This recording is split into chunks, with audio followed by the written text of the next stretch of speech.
Hello दोस्तों। आज के क्लास में हम लोग यूपी डीएलएड सेकेंड सेमेस्टर के गणित विषय के वर्ष 2019 के क्वेश्चन पेपर को डिटेल में पढ़ेंगे। इसके पिछले क्लासों में हम लोगों ने 2023 से 2020 तक के क्वेश्चन पेपर को पढ़ लिया था। अगर आप लोगों ने नहीं देखा है तो डिस्क्रिप्शन में उसका लिंक है, उस पर क्लिक करके आप देख सकते हैं।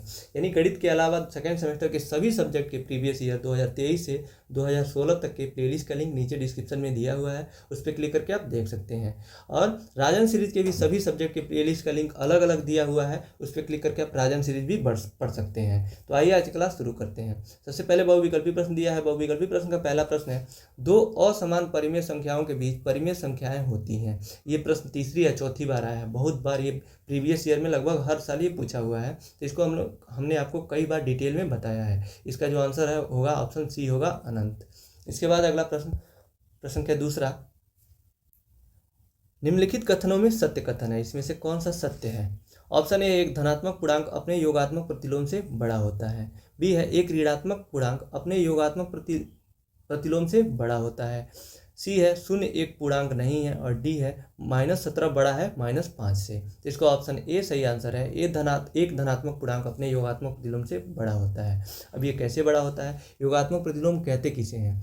और धनात्मक पूर्णांक का अर्थ है कि कोई भी धनात्मक जो संख्या है, जो धनात्मक पूर्णांक है, अपने योगात्मक प्रतिलोम से बड़ा ही होगा, क्योंकि जो उसका योगात्मक प्रतिलोम होगा निगेटिव में होगा। धनात्मक पूर्णांक का जो योगात्मक प्रतिलोम होगा वो निगेटिव में होगा। जब वो निगेटिव में होगा, ये पॉजिटिव में है, तो ये हमेशा इससे बड़ा होगा। और योगात्मक प्रतिलोम कहते किसे हैं? दी हुई संख्या में ऐसी संख्या जोड़ने पर जिसका मान शून्य आ जाए तो वही योगात्मक प्रतिलोम कहलाता है। तो जो योगात्मक प्रतिलोम होगा, प्लस वाले का हमेशा योगात्मक प्रतिलोम माइनस वाला होता है। तो माइनस वाला हमेशा इससे छोटा ही होगा, ये बड़ा ही होगा। तो यही लिखा हुआ है ना कि एक धनात्मक पूर्णांक अपने योगात्मक प्रतिलोम से माइनस वाले से हमेशा बड़ा होता है, तो ये बड़ा होता ही है। तो यही सत्य है, बाकी सभी असत्य हैं। इसके बाद अगला प्रश्न का तीसरा, 21 की अनुवर्ती संख्या है। अनुवर्ती का अर्थ होता है एक बाद का, और पूर्ववर्ती का अर्थ होता है एक पहले का। तो 21 का अनुवर्ती 21 में एक जोड़ेंगे तो क्या होगा? 22। और अनुवर्ती फिर इसका अनुवर्ती निकालना, तो फिर एक जोड़ दीजिए इसमें, तो ये हो जाएगा 23। तो 23 ऑप्शन डी में दिया है, यही सही आंसर है। इसके बाद अगला प्रश्न क्या 4, एक आयताकार मैदान का क्षेत्रफल 0.5 हेक्टेयर है। यदि इस मैदान की एक भुजा 125 मीटर है तो दूसरी भुजा की माप ज्ञात कीजिए। तो सबसे पहले मीटर में दिया हुआ है इसकी एक भुजा, तो जो इसका क्षेत्रफल होगा वर्ग मीटर में होना चाहिए। तो जो हेक्टेयर को वर्ग मीटर में बदलेंगे, क्योंकि हम जानते हैं कि एक हेक्टेयर में होता है 10,000, 1 2 3 4 10,000 मीटर, वर्ग मीटर। सॉरी, यहाँ पे मीटर स्क्वायर लिख सकते हैं या फिर वर्ग मीटर।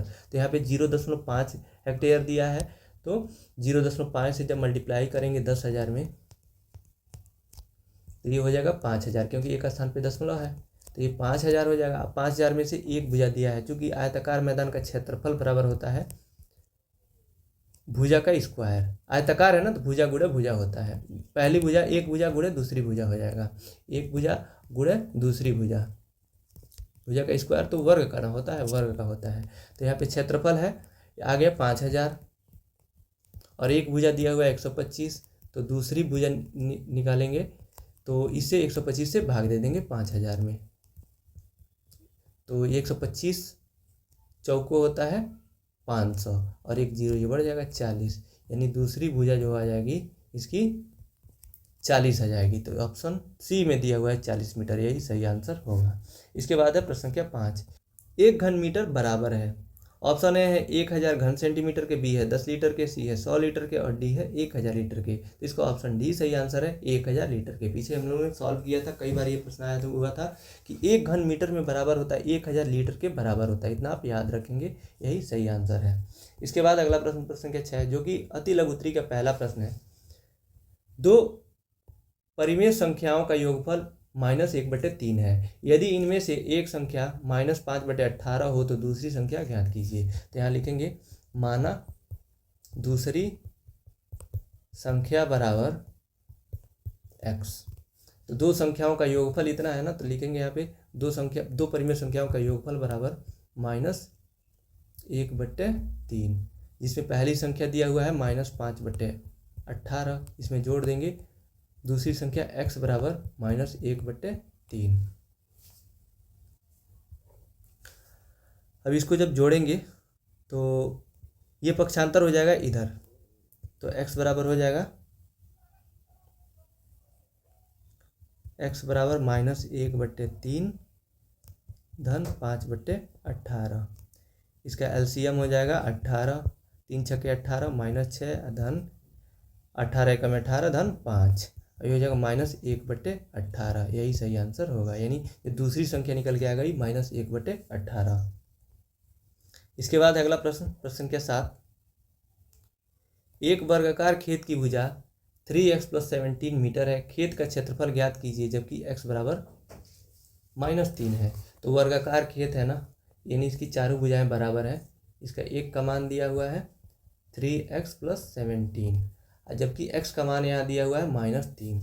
यहाँ लिखेंगे वर्गाकार खेत की एक भुजा बराबर 3x + 17, जहाँ पे दिया हुआ है x बराबर -3। तो जब x का मान इसमें रखेंगे तब ये हो जाएगा 3 × -3 धन 17। तो 3 3 का 9 हो जाएगा, -9 धन 17। 17 में से जब 9 घटेगा तो ये हो जाएगा 8, यानी 8 मीटर आ गया वर्गाकार खेत की एक भुजा। तब लिखेंगे वर्गाकार खेत का क्षेत्रफल बराबर भुजा का स्क्वायर होता है। इसका फॉर्मूला भुजा का स्क्वायर यानी भुजा गुणा भुजा। तो 8 का जब स्क्वायर करेंगे तो 8 × 64 वर्ग मीटर हो जाएगा इसका सही आंसर।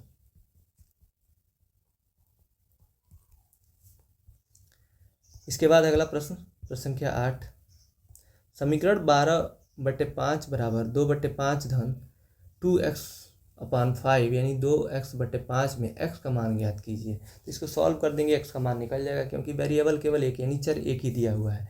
तो दिया हुआ है यहाँ समीकरण 12/5 बराबर 2/5 धन 2x/5। तो यहाँ पे हो जाएगा 12/5, चूँकि यहाँ पे हर समान है तो 5 ऊपर हो जाएगा 2 धन 2x। अब ये 5 से 5 कैंसिल हो जाएगा। अब ये हो जाएगा 12, इधर 2 प्लस में है ना, इधर आ जाएगा तो माइनस में हो जाएगा, इधर दूसरे साइड बचेगा 2x। अब 2x बराबर 12 में से 2 जा 10, x बराबर 10/2, x बराबर 5। तो x का मान पूछा था तो x का मान 5 आ गया, यही सही आंसर होगा। इसके बाद अगला प्रश्न, प्रश्न संख्या 9।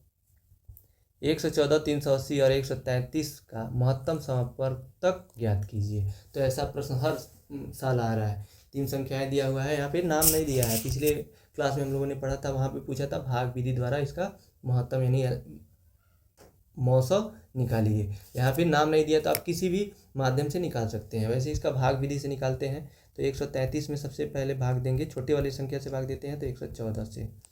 तो 114 से भाग देंगे तो एक बार में भाग जाएगा, 114 होगा।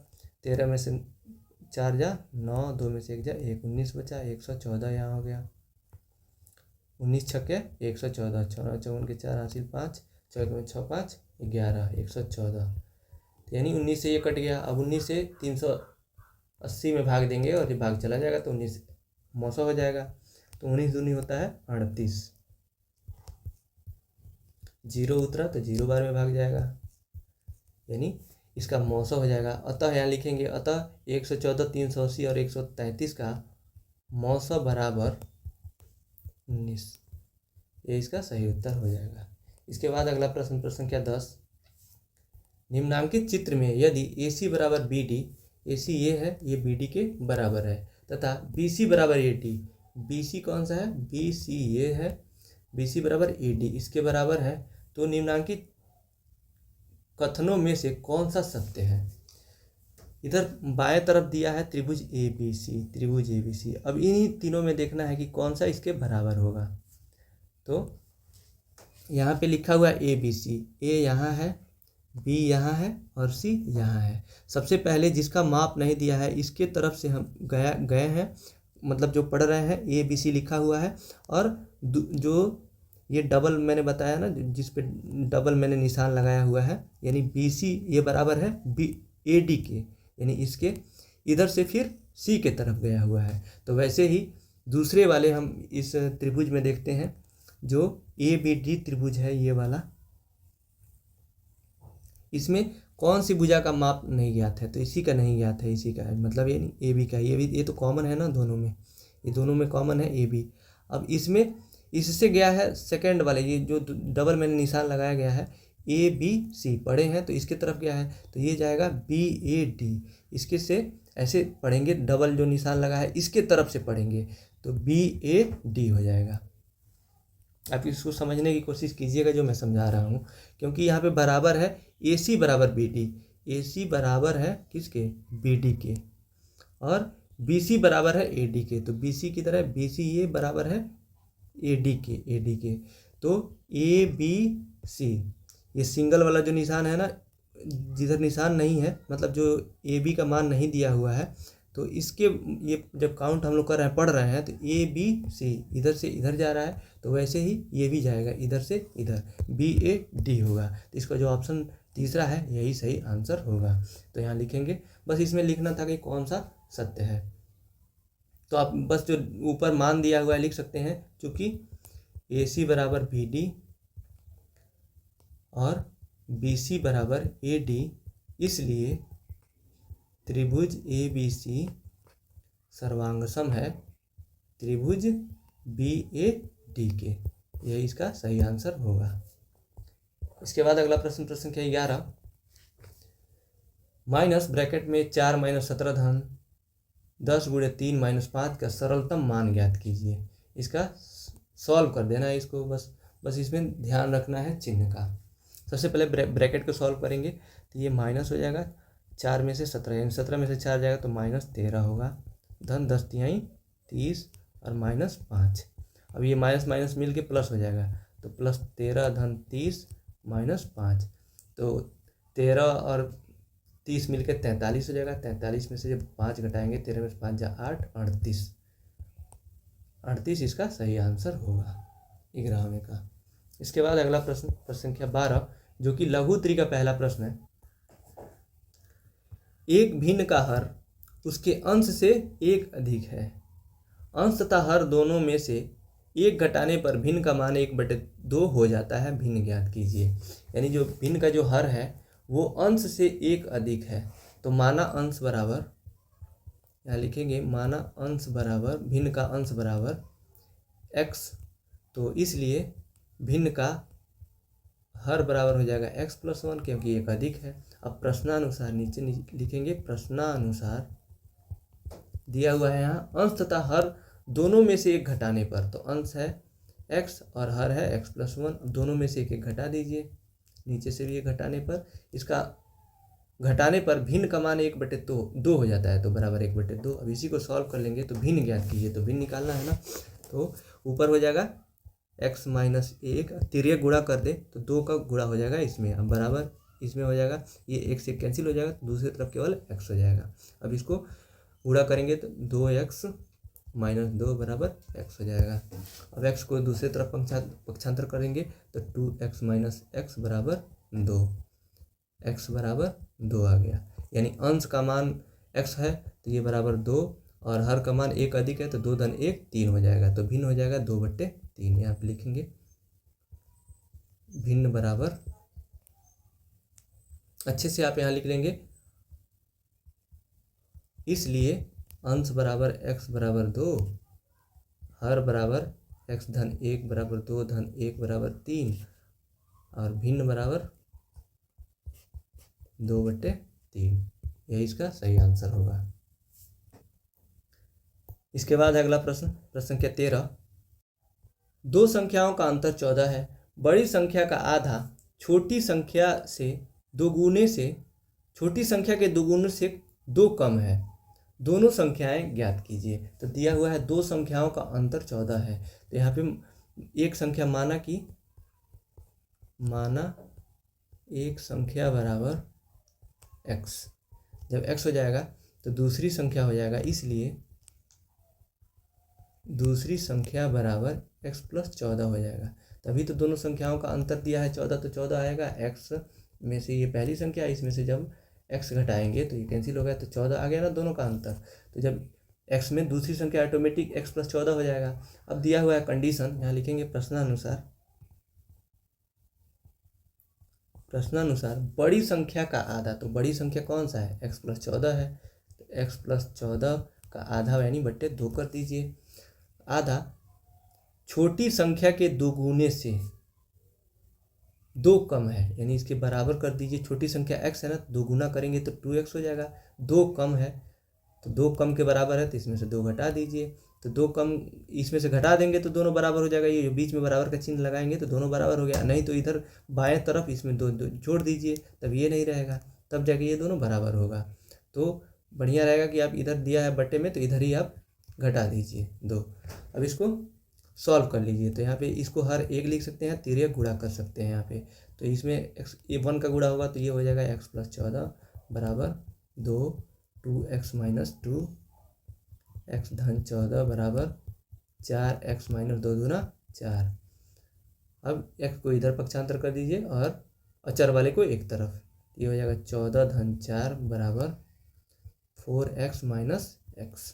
ये हो जाएगा 3x बराबर 14 4 18, x बराबर 18/3, तो x बराबर 3 × 18 6। इसमें पूछा था दोनों संख्याएं ज्ञात कीजिए। तो पहली संख्या x ही थी, तो यहाँ लिखेंगे पहली संख्या बराबर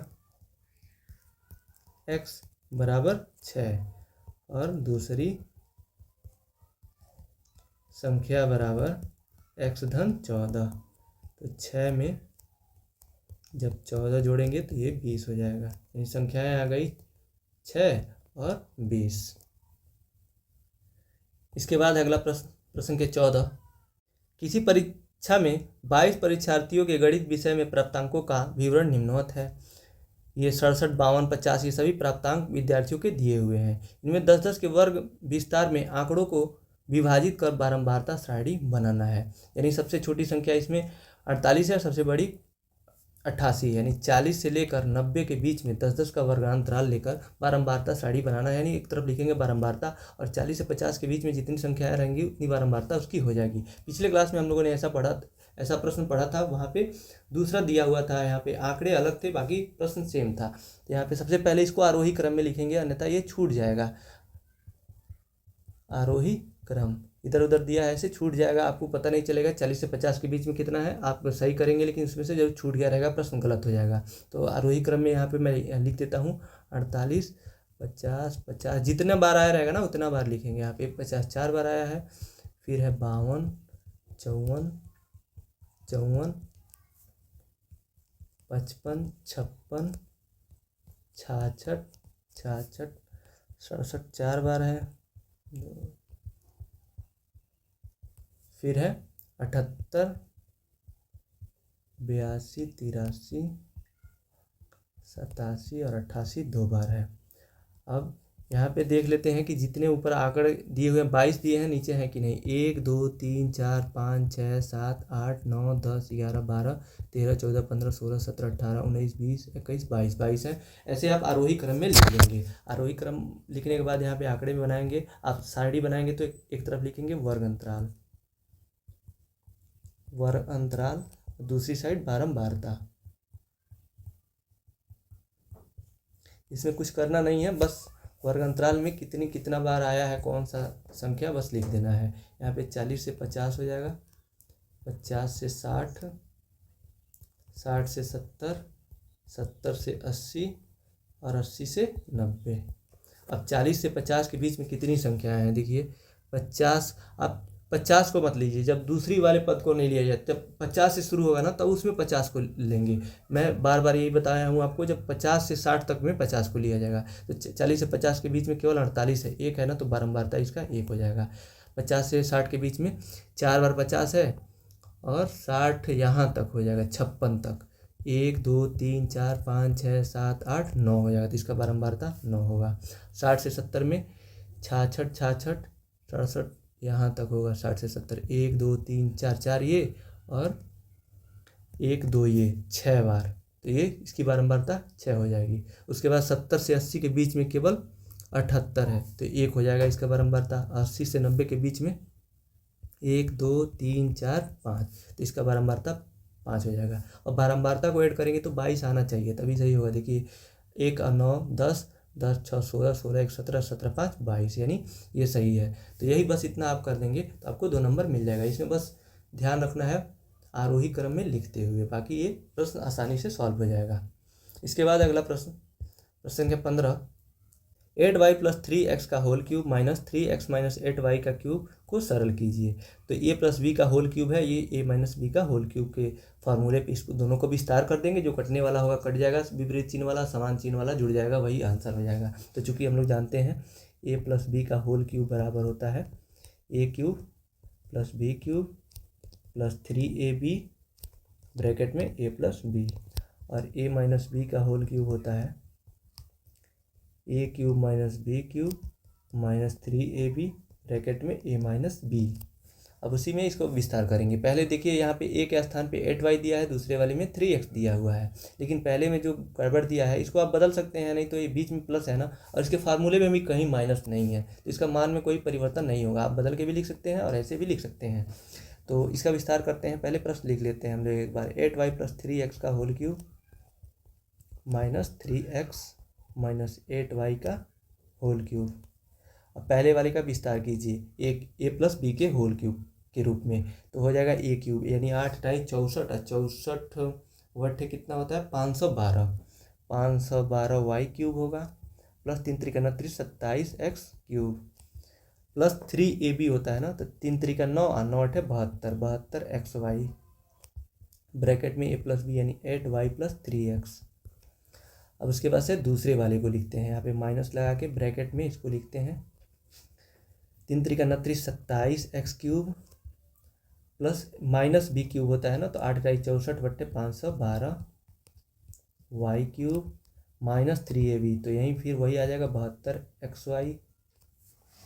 अब ब्रैकेट में a माइनस बी यानी 3x माइनस 8y। अब इसको ये हो जाएगा नीचे से 512 y cube plus 27x cube plus, अब ये 72 को इन दोनों में गुणा कर देंगे 72xy से, तो हो जाएगा 72 गुणे जब 8 करेंगे, 8 दूना 16 6 हासिल 1 8 7 56 1 57 यानी 576xy स्क्वायर, क्योंकि y यहाँ एक घात है और यहाँ पे भी एक घात है, दोनों जुड़ जाएगा y स्क्वायर। अब प्लस 3 से जब गुणा करेंगे तो 3 दूना 6 और 3 7 21 216x स्क्वायर y हो जाएगा। अब वैसे ही अब इसको भी दूसरे वाले को भी जो दूसरे साइड दिया है इसको भी इन दोनों को इसमें इन दोनों के साथ इसमें 72xy से गुणा कर देंगे, और पहले इसका ब्रैकेट तोड़ देते हैं तो चिन्ह सबका मान बदल जाएगा, क्योंकि इसके पहले माइनस दिया हुआ है, तो ये हो जाएगा minus 27x cube plus 512y cube, और ये प्लस हो जाएगा। जब ये प्लस हो जाएगा तो जो अंदर होगा ब्रैकेट का, इसका किसी का जो चिन्ह होगा इसका मान नहीं बदलेगा।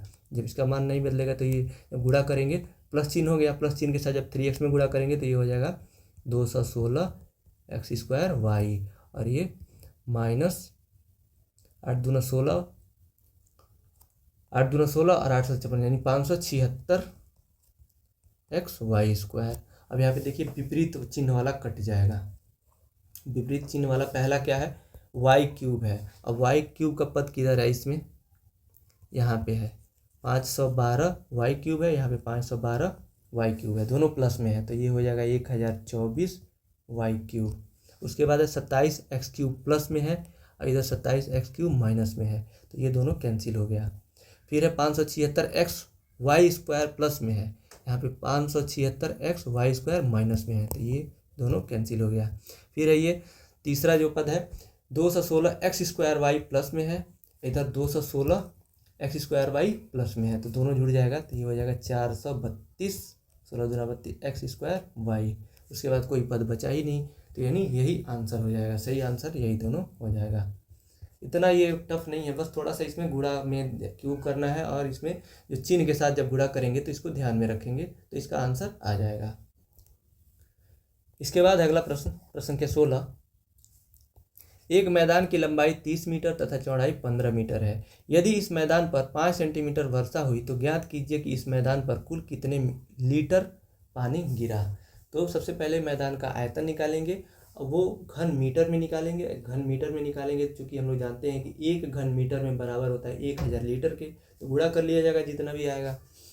तो एक मैदान की लंबाई दिया है, यहाँ पे लिखेंगे मैदान की लंबाई बराबर 30 मीटर, मैदान की चौड़ाई बराबर 15 मीटर।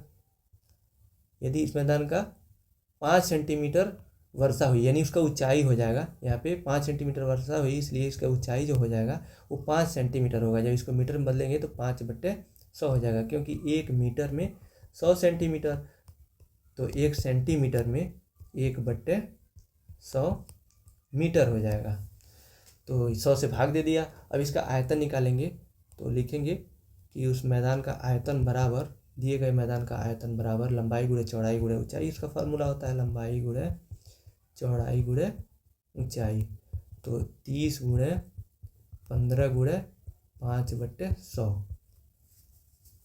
यहाँ 1 0 से 1 0 कैंसिल हो जाएगा, 5 तिहाई 15, 5 दूना 10, ऊपर हो जाएगा 3 त्रिका 9, 9 पचे 45, यानी 45 बट्टे, ये 95 नहीं 45 होगा, 45/2 घन मीटर आ गया इसका आयतन।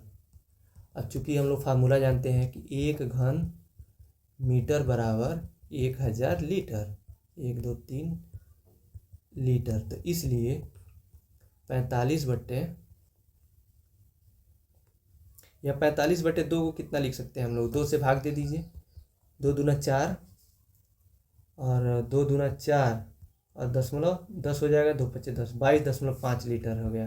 तो लिखेंगे यहाँ 22.5 घन मीटर, लीटर नहीं घन मीटर होगा। 22.5 घन मीटर में कितना लीटर होगा, तो इस बराबर हो जाएगा 22.5 गुणे 1000, 1 2 3। तो चूंकि एक स्थान पे दशमलव है तो 2 ही जीरो बढ़ेगा, 2 2 5 00, यानी 22,500 लीटर वर्षा हुई पानी की। ये इसका सही आंसर होगा। इसके बाद अगला प्रश्न, प्रश्न संख्या 17। एक घनाभ की लंबाई 80 सेंटीमीटर, चौड़ाई 40 सेंटीमीटर तथा ऊंचाई 1 मीटर 20 सेंटीमीटर है। घनाभ का आयतन मीटर में ज्ञात कीजिए। सबका मान सेंटीमीटर में दिया हुआ है, इसका मीटर और सेंटीमीटर दोनों में दिया है, तो इसका मान घन मीटर में निकालना है, क्योंकि घनाभ जब इस घनाभ का आयतन निकलेगा तो घन मीटर में निकलेगा, क्योंकि घनाभ का जो आयतन होता है लंबाई गुणे चौड़ाई गुणे ऊंचाई, जो ऊपर प्रश्न में हम लोगों ने किया है वही फार्मूला लगेगा यहाँ पे भी। तो आइए इसका सोल्यूशन देखते हैं। लिखेंगे घनाभ की लंबाई, इसमें भी वैसे ही लिखेंगे, घनाभ की लंबाई बराबर 80 सेंटीमीटर, घनाभ की चौड़ाई बराबर 40 सेंटीमीटर। अब घनाभ की ऊंचाई दिया है, घनाभ की ऊंचाई बराबर 1 मीटर 20 सेंटीमीटर दिया है ना, तो 1 मीटर में 100 सेंटीमीटर होगा, और उसमें 20 जब जोड़ेंगे तो ये हो जाएगा 120, तो 120 सेंटीमीटर। अब लिखेंगे घनाभ का आयतन बराबर लंबाई गुणे चौड़ाई गुणे ऊंचाई। तो 80 गुणे 40 गुणे 120, 8 चौको 32, 32 में जब 12 का गुणा करेंगे तो 12 दूनी 24 के 4 हासिल 2, 12 36, 36 2 37 1 38, 384, और जीरो बढ़ा देंगे 1 2 3, 1 2 3, ये तो आ गया घन सेंटीमीटर में, घन सेंटीमीटर में आ गया। अब पूछा हुआ है प्रश्न आयतन मीटर में, यानी मीटर में तो ये घन मीटर में आएगा ना, आयतन मीटर में तो होता नहीं है, घन मीटर में आएगा, तो ये घन सेंटीमीटर आ गया, घन सेंटीमीटर। इसको जब मीटर में बदलेंगे घन मीटर में, तो चूंकि हम जानते हैं 1 मीटर बराबर 100 सेंटीमीटर, तो जब दोनों साइड का क्यूब करेंगे तो 1 मीटर क्यूब या घन मीटर बराबर हो जाएगा, इसका क्यूब हो जाएगा, 100 का भी क्यूब हो जाएगा। तो ये 2 जीरो है तो 6 जीरो हो जाएगा, 2 तिहाई 6, 2 3 4 5 6। अब 1 सेंटीमीटर क्यूब निकालेंगे यहाँ पे, तो ये 1/6 जीरो से मल्टीप्लाई हो जाएगा।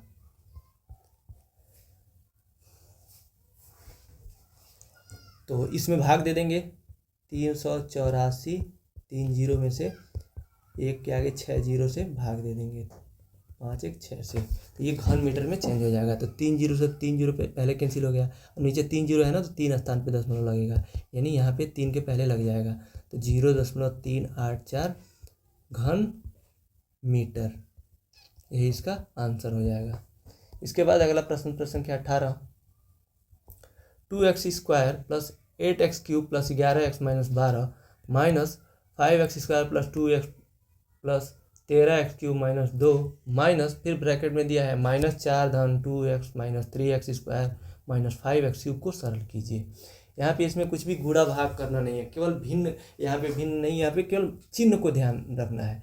अब चिन्ह का और जो आपको चिन्ह बदलना आता है, चिन्ह का गुणा भाग आता है, और चिन्ह का गुणा आता है कि माइनस माइनस के साथ, माइनस प्लस के साथ क्या होता है, तो ये इसको कर ले जाएंगे आप, जोड़ देंगे, जो समान होगा, जो विपरीत चिन्ह वाला होगा वो कट जाएगा। तो देखते हैं इसका, सबसे पहले हम लोग प्रश्न लिखते हैं, 2x² plus 8x³ plus 11x minus 12, एक ब्रैकेट में दिया है, फिर minus 5x² plus 2x plus 13x³ minus 2, फिर ब्रैकेट क्लोज, फिर है -4 धन 2x minus 3x² minus 5x³। अब यहाँ पे पहले को वैसे ही लिख देते हैं, 2x² plus 8x³ plus 11x minus 12। अब इसके पहले दूसरे वाले ब्रैकेट के पहले माइनस है तो सबका मान बदल जाएगा, जो चिन्ह केवल बदल जाएगा। तो ये माइनस है तो प्लस हो जाएगा, plus 5x² minus 2x minus 13x³ plus 2 हो जाएगा। ऐसे ही तीसरे जो ब्रैकेट में जो दिया हुआ है मान, इसके पहले भी माइनस है तो सबका मान अंदर जो चिन्ह बदल जाएगा। तो -4 है तो +4 हो जाएगा, -2x प्लस 3x² और प्लस 5x³।